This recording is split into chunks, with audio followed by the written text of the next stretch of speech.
तो आइए दोस्तों, आज हम लोग देखते हैं मैथमेटिक्स क्लास 10th का एक्सरसाइज 1.2 का चौथा क्वेश्चन। इसमें पहले वीडियो में पहले पार्ट में हम लोग पहला, दूसरा और तीसरा क्वेश्चन देखे थे, और आप लोग नहीं देखे तो जाके उसको देखें। और आप हमारे साथ आप अपना कॉपी पेन लेके बैठ जाए, साथ साथ मेरे हल करेंगे, तभी पता चलेगा कि आपको आ रहा है कि नहीं। केवल वीडियो देखने से नहीं होगा, आप पेन कॉपी ले लीजिए और मैं क्वेश्चन बताता जा रहा हूँ, आप भी हल कीजिए और मैं क्वेश्चन आपको करने के लिए भी दूंगा। उसको आप प्रयास कीजिए और देखिए वो आपसे बन जा रहा है कि नहीं बन रहा है, बार बार प्रयास कीजिए। आइए तो हम लोग देखते हैं चौथा क्वेश्चन क्या कहता है। देखते हैं हम लोग चौथा क्वेश्चन क्या कह रहा है। चौथा प्रश्न कह रहा है HCF 306 और 657 का 9 दिया गया है और इन्हीं दोनों का एलसीएम आपसे पूछ रहा है।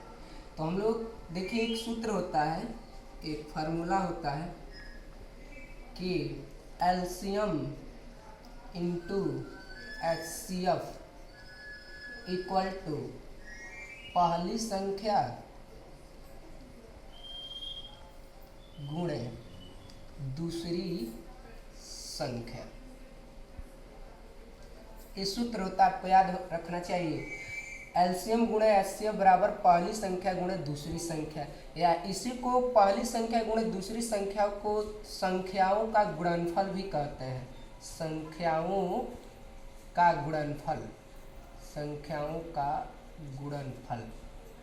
अथवा में भी आप याद रखेंगे, LCM into HCF equal to संख्याओं का गुणनफल।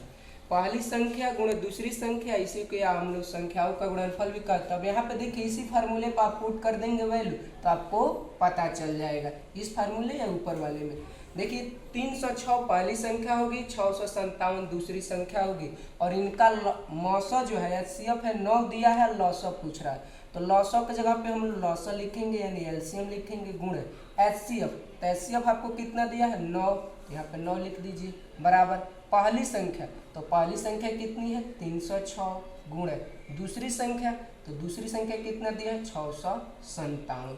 अब देखिए एलसीएम इक्वल टू, ये गुणे में 9 है, इधर आएगा तो क्या हो जाएगा, बट्टे में 9 हो जाएगा, यानी भाग हो जाएगा 657 बट्टे 9। अब आप क्या कीजिए, इससे इसमें आप भाग कर दीजिए, या दोनों का गुणा करा के और 9 से भाग कर दीजिए। देखिए कैसे हो सकता है, 9 27 और ये बच गया आपका 3, तो हो गया 36, 9 चौको 36, 34 गुणे 657। 657 में 34 का गुणा करा लीजिए, जो आएगा आपका एलसीएम हो जाएगा। ठीक है, इस तरीके से भी कर सकते थे, और नहीं तो इसका दूसरा मेथड देख ले, अथवा दूसरा तरीका भी हम लोग के पास कि 306 और 657 दो नंबर दिए गए हैं। तो दो नंबर दिए गए हैं तो हम इसका फैक्टर निकाल लें और इसका फैक्टर निकाल लें, और दोनों का फैक्टर लिख के और उसका एलसीएम इस तरीके से भी निकाल सकते हैं। तो आइए अब हम लोग देखते हैं पांचवा प्रश्न क्या कह रहा है। देखिए पांचवा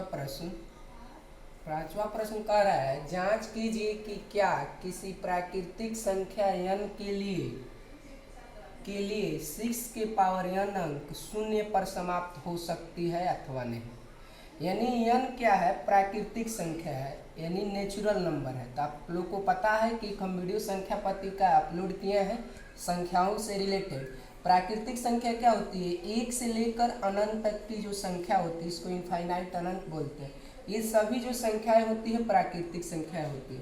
तब हमको बताना है कि क्या 6 के पावर n का वैल्यू कभी 0 हो सकता है अथवा नहीं, ये बताना है। और n यहाँ पे जो क्या है, प्राकृतिक संख्या, इसका मतलब जो n का वैल्यू या तो 1 2 3 4 ऐसे लेकर अनंत तक की संख्या रखने पर, तो हम लोग चलिए देखते हैं क्या हो सकता है या नहीं। तो चलिए सबसे पहले n बराबर 1 के लिए, यानी इसको हम लोग को वैल्यू जो होगा, जैसे 6 के पावर n दिया है, इसका मतलब n बराबर इसमें से कोई भी संख्या रखने पे क्या इसका अंतिम वैल्यू, जैसे मान लीजिए 6 के पावर हमने 2 रख दिया, तो 6 के पावर 2 का मतलब क्या होगा, 36 होगा। तो यहाँ की वैल्यू क्या आ रही है, 6 आ रही है। यही हमको बताना है क्या कि n की कोई ऐसी वैल्यू है जिसके लिए 6 के पावर n की वैल्यू क्या हो सकती है, शून्य हो सकती है। तो चलिए हम लोग देखते हैं शून्य होगी कि नहीं होगी। n बराबर 1 के लिए जांच करते हैं, तो 6 के पावर n जो है उसके बदले हम लोग 1 रख लिए, तो 6 के पावर 1 का मतलब 6, यानी इसका वैल्यू क्या हो रहा है 6, यानी शून्य नहीं हो रहा है। चलिए अगला, n बराबर 1 के लिए 6 के पावर 1, तो 6 के पावर 1 का हो गया 6, यानी इसका वैल्यू क्या हो रहा है शून्य पर समाप्त नहीं हो रहा है। n बराबर 2 के लिए तो 6 के पावर 2, तो 6 के पावर 2 का मतलब 6 इंटू 6 यानी 36, इसका वैल्यू क्या हो रहा है 6 हो रहा है, यानी इसका मतलब जो समाप्त किस पे हो रहा है 6 पे हो रहा है। हमें बताना है क्या कि शून्य पर समाप्त हो सकती है, तो हम देख रहे हैं क्या 1 रखने पर शून्य पे समाप्त नहीं हुआ, 2 रखने पर भी नहीं हुआ। चलिए 3 पे जांच ले, n इक्वल टू 3, यानी 6 की पावर 3, 6 इंटू 6 इंटू 6, 6 में 6 का मल्टीप्लाई हुआ तो 36, और 36 में 6 का मल्टीप्लाई होगा तो 216, यानी यहाँ पे भी हम देख रहे हैं कि इसकी जो वैल्यू है अंतिम वैल्यू क्या हो रही है 6 आ रहा है, लेकिन हमें बताना है कि क्या इसका वैल्यू जो है शून्य पर समाप्त हो सकती है, तो हम लोग देख क्या रहे हैं नहीं। चलिए n बराबर अगर 4 के लिए हम लें तो देखेंगे क्या 6 के पावर 4, 6 के पावर 4 का मतलब 6 4 बार मल्टीप्लाई करेंगे तो 3 बार मल्टीप्लाई हुआ तो 216, चौथी बार मल्टीप्लाई कर दे रहे हैं, अच्छा 1 36, 6 हासिल 3, 6 कल 6 और 3 9, 6 दूना 12, यानी हम देख क्या रहे हैं इसकी वैन की कोई भी वैल्यू लिया जाए तो यह इसका मान जो है हमेशा का हमेशा, यानी जो ये वैल्यू है किस अंक पे समाप्त हो रही है 6 पे समाप्त हो रही है। इसका मतलब यहाँ पे निष्कर्ष क्या निकला, अतः n के किसी भी मान के लिए n के किसी भी प्राकृतिक संख्या के लिए, किसी भी प्राकृतिक संख्या के लिए, अतः n के किसी भी प्राकृतिक संख्या के लिए 6 के पावर n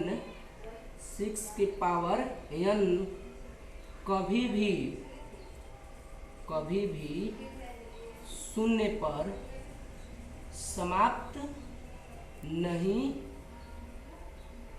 हो सकते हैं। बस 6 के पावर अतः n के किसी भी प्राकृतिक संख्या के लिए 6 के पावर n कभी भी शून्य पर समाप्त, यहाँ पे मिस्टेक हो गया, समाप्त नहीं हो सकती है। यह हमारा फाइनल कंक्लूजन हुआ, आंसर हुआ। हमने n बराबर 4 तक ही जांच कर देख लिया कि मालूम चला इसका हमेशा जो लास्ट में वैल्यू आ रही है क्या आ रही है 6 आ रहा है। आप इसको जांचने के लिए आगे तक भी n बराबर 4 रखें, आप 5 भी रख सकते हैं, 6 भी रख सकते हैं, 7 भी रख सकते हैं, इसका वैल्यू कभी भी शून्य पर समाप्त नहीं होगा। तो ये रहा आपका क्वेश्चन नंबर 5 का सोल्यूशन, इसको आप लोग नोट कर लीजिए। इसी तरह हम लोग क्वेश्चन नंबर 6 करेंगे। चलिए देखते हैं क्वेश्चन नंबर 6 क्या है। ये 6 नंबर क्वेश्चन है, तारा व्याख्या कीजिए कि 7 इंटू 11 इंटू 13 प्लस 13 और 7 into 6 into 5 into 4 into 3 into 2 into 1 plus 5 भाज्य संख्याएं हैं क्यों। आप केवल वीडियो को मत देखिए, वीडियो देखते रहिए और आप कॉपी पेन लेकर इसको हल भी करते रहिए कि आपको पता चले कि आप हल कर रहे हैं या नहीं। केवल वीडियो देखेंगे तो उससे कुछ नहीं होगा, आप खुद इस प्रश्न को हल कीजिए जो भी मैं क्वेश्चन बता रहा हूँ, और उसके बेसिस पे आप अन्य बुक से भी क्वेश्चन कर सकते हैं। ठीक है, यहाँ पे मैं आपको केवल कंसेप्ट बता रहा हूँ और उसके आधार पे आप अन्य क्वेश्चन भी करने का प्रयास कीजिए। तो आइए देखिए 6 नंबर क्वेश्चन को। कह रहा है कि यह संख्या और यह दोनों भाज्य संख्या है, क्यों भाज्य है। तो हम आपको बताए हैं भाज्य संख्या क्या। देखिए पीछे की चीजें आ रही है, यहाँ पे नंबर सिस्टम आप लोग जरूर देखिएगा। ठीक है, भाज्य संख्या पर हम सारी संख्याओं के बारे में बताए हैं क्या होती है विस्तार से। हम बता दें आपको, भाज्य संख्या उसे कहते हैं जिसके 2 से अधिक फैक्टर हो, यानी वैसी संख्या जो एक तथा अपने आप के अलावा अन्य किसी संख्या से विभाजित हो जाती है तो उस संख्या को भाज्य संख्या कहते हैं। जैसे 4 है, 4 1 से भी कट जाएगा, विभाजित हो जाएगा, 4 से भी विभाजित हो जाएगा, और 1 और 4 के अलावा 2 से भी क्या हो रहा है 4 विभाजित हो जा रहा है, इसलिए 4 भाज्य संख्या है। इसी तरह आपको बताना है कि यह वाला नंबर भी भाज्य संख्या है और यह वाला भी नंबर भाज्य संख्या है, तो क्यों है। इसका मतलब हम इसको हल करें, सॉल्व करें तो मतलब उसके 2 से अधिक फैक्टर होना चाहिए, तब तो भाज्य होगा, नहीं तो अभाज्य होगा। देखिए 7 इंटू 11 इंटू 13 प्लस, देखिए यहाँ पे ये आपका दो पार्ट बना हुआ है, 7 गुणा 11 गुणा 13 प्लस 13। तो आप दो तरीके से कर सकते हैं इसको, या तो 7 में 11 का गुणा कराइए जितना आ रहा है उसमें 13 गुणा कराइए और उसमें 13 को जोड़िए और तब देखिए यह भाज्य संख्या हो रहा है कि नहीं।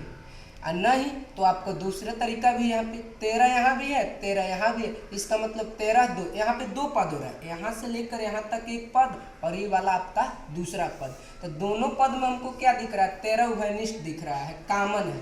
तो कॉमन का मतलब जो दोनों में उपस्थित हो, तो 13 को हमने बाहर ले लिया, जब इसमें से 13 को बाहर ले लिया तो क्या बच गया, 7 गुणा 11, 13 तो खत्म हो गया, प्लस यहाँ पे देखेंगे तो 13 था, 13 ले लिए, 13 खत्म, यानी कितने बार में, एक बार में 13 से भाग। देखिए ऐसे भी कर सकते हैं कि यहाँ पे दो पद है, आप कंफ्यूजन ना हो, और ऐसे नहीं है समझ में आ रहा है तब ऐसे कर लीजिए, 7 गुणा 11 गुणा 13 एक ब्रैकेट में और 13 को ऐसे रहने दीजिए कहते हैं। अब आप क्या कीजिए, दोनों में 13 कॉमन कर दीजिए। तो 13 कॉमन करने का मतलब भाग देना, इसमें अगर हम बट्टे 13 करेंगे तो कैंसिल हो जाएगा, बचेगा क्या, 7 गुणा 11 अब प्लस यहाँ पे 13 से भाग करेंगे तो खत्म हो जाएगा 13, क्या बच गया 1।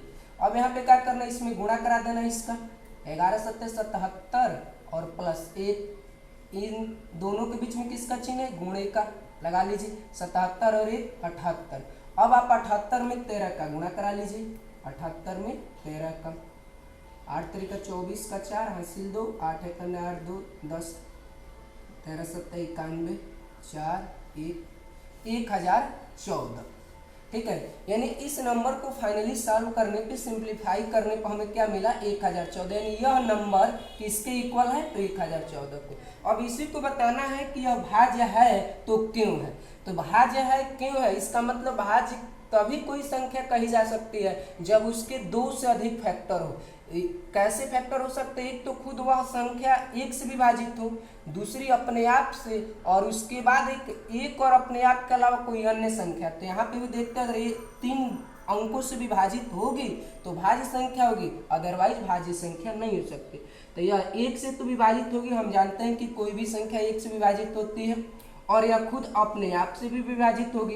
विभाजित होने का मतलब अगर इसमें हम 1014 में 1014 से भाग किए तो विभाजित है, और 1014 में 1 से भी भाग करेंगे तो 1014 बार में विभाजित है, यानी यह 1014 1 से विभाजित हो रहा है, 1014 से विभाजित हो रहा है। और इसके अलावा हम देख रहे हैं क्या, इकाई के स्थान पे 4 है तो यह 2 से भी विभाजित होगा, 4 1 5 1 6, और अंकों का जोड़ 3 से विभाजित है तो यह संख्या 3 से भी विभाजित हो सकती है, यानी 1014 में 2 का भी भाग जा सकता है, 1014 में 3 का भी भाग जा सकता है, इसलिए यह 1014 क्या हो गई, भाज्य संख्या। तो आप देख रहे हैं क्या कि इसके 3 फैक्टर होने चाहिए भाज्य संख्या होने के लिए। तो यहाँ पे 4 हो गया तो कोई दिक्कत नहीं, एटलीस्ट 3 फैक्टर होना ही होना चाहिए।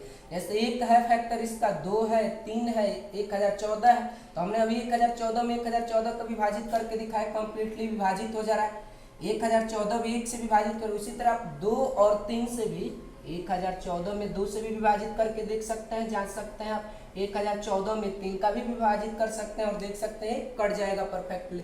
और फाइनल में हम लोग क्या लिखेंगे, अतः 1014 या 1014 किसका वैल्यू था, 7 × 11 × 13 + 13 भाज्य संख्या है, भाज्य संख्या है। क्यों पूछा है, कारण बताइए। तो लिखेंगे क्योंकि 1014 के 2 से अधिक गुणनखंड है, इसलिए यह भाज्य संख्या है, इसलिए यह क्या हो गई, भाज्य संख्या हो गई, भाज्य संख्या है। बहुत ही ये हमारा फाइनल कंक्लूजन हुआ। 1014 कहाँ से आया है, तभी इसी को सॉल्व करके अभी आपको दिखाया गया ऊपर कि 1014 है, किसका वैल्यू है, इसी का वैल्यू है। तो इसका मतलब हम लोग लिख सकते हैं क्या कि इतना भाज्य संख्या है, क्योंकि इतना के बदले ही लिखा गया, इतने शॉर्ट फॉर्म में लिखा गया, इतने के 2 से अधिक गुणनखंड है, इसलिए यह भाज्य संख्या है। उसी के आधार पे, ठीक इसी के आधार पे आपका यह बनेगा। इसमें बड़े से डिजिट देख के कंफ्यूजन नहीं हो जाना है। यहाँ पे देखिए 13 दोनों में अवेलेबल था तो हमने 13 कॉमन लिया, उसके बाद सारे अंकों को गुणा करा कर और सॉल्व करके सिंपली से छोटे से फॉर्म में डिराइव किया इसको। ठीक उसी तरह आप यहाँ पे भी देखिए 5 यहाँ भी है 5 यहाँ भी है, तो दोनों में से आप 5 कॉमन कर दीजिए तो क्या बच गया 7 गुणे 6 गुणे 4 गुणे 3 गुणे 2 गुणे 1। यहाँ पे 5 कॉमन ले लिए हैं, कॉमन लेने का मतलब होता है भाग देना, तो 1 बच गया। यहाँ पे ज्यों करते हो रहने दे, इन सारे नंबर में गुणा करा लीजिए। 7 6 के वैल्यू देखिए, जो भी गुणा आता है यहाँ पे लिख लीजिए +1, उसमें जोड़ लीजिए और उसमें आप क्या कर दीजिए 5 से गुणा कर दीजिए। शायद यहाँ पे गुणा करने पे 1008 आएगा और एक जोड़ लेंगे तो 1009 और एक गुणा कर लेंगे 5045 होगा। ठीक है, आप गुणा करके जांच कर लीजिए, हो सकता है कहीं गलत भी हो, आप जांच कर लीजिए। मैं प्रोसेस बता दे रहा हूँ। यहाँ से हमने 5 कॉमन कर लिए, इन सारे नंबर का मल्टीप्लाई कराने पे आया और इसमें 1 जोड़ लिए 1009 हो गया, इसमें 5 से गुणा कर देंगे, 5 जो कॉमन लिए थे, ये हो गया 5045। अब इसी तरह इसको भी देखना है कि इसके 2 से अधिक फैक्टर होंगे तो भाज्य संख्या है, और इसी तरह आपको लिख देना है। तो ये रहा आपका क्वेश्चन नंबर 6 का सॉल्यूशन। इसी के आधार पर आपको एक काम भी दे रहे हैं हम, आप करके देखिएगा बन जा रहा है कि नहीं। जैसे 3 4 5 +5 भाज्य संख्या है, भाज्य संख्या है क्यों। ठीक है, इसी के बेसिस पे आप इसको भी कर सकते हैं, तो कर लीजिएगा। ठीक है, और इसका आंसर हमें कमेंट बॉक्स में जरूर बताइएगा। तो चलिए अगला क्वेश्चन देखते हैं।